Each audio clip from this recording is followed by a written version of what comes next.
There are thousands of people who have been displaced as a result of the war in Georgia. Tens of thousands, even hundreds of thousands if you believe reports.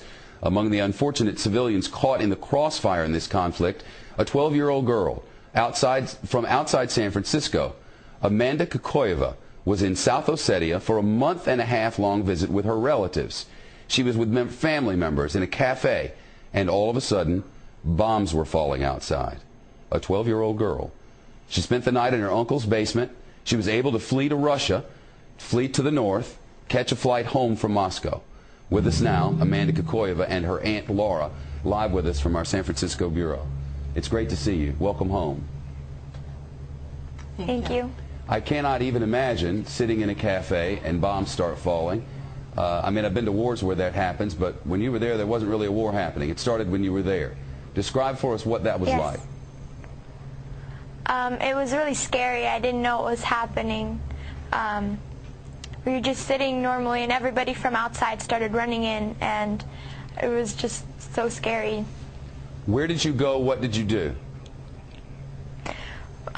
We called my uncle on the restaurant house phone because our cell phones weren't working. And so we called him, and he came to pick us up and drove us to his house. We ended up spending the night in the basement. Were there bombs falling all the while? I didn't see any. But before I say anything else, I just want to say that I was running from Georgian troops bombing our city, not Russian troops. I want to say thank you to the Russian troops that were helping us out. Where is your family now, and how are they? Some of my cousins, aunts, and uncles are in North Ossetia right now, and they are safe. But my grandma and some of my aunts and uncles are still back there, and I don't know. We don't have any contact with them. I don't know if they're alive or anything. Wow, I know your aunt is with you. This I cannot even imagine. I mean, seeing a 12-year-old go through all of this, it must have been horrifying. Yeah, it was horrifying for all of us. And main thing I wanted to say on television, I want you to know to whom to blame on this conflict.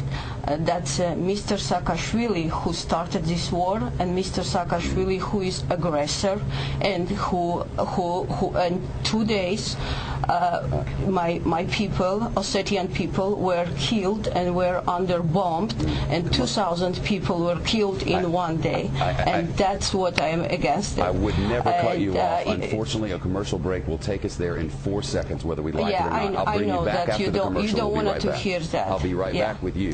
Stay by. Back with us from San Francisco. This program ends in less than a minute, but I want to give you 30 seconds to complete your thought. So go ahead. Yes, my house is burned in South Ossetia, where I lived, and we can blame only one person, and Georgian government. I'm not blaming Georgian people. I'm blaming Georgian government, and he has to resign. Well, that's certainly what the Russians want. If I had more time, you would get it, but I have but 5 seconds. Thank you both. The young girl's a hero in San Francisco, and understandably, there are gray areas in war.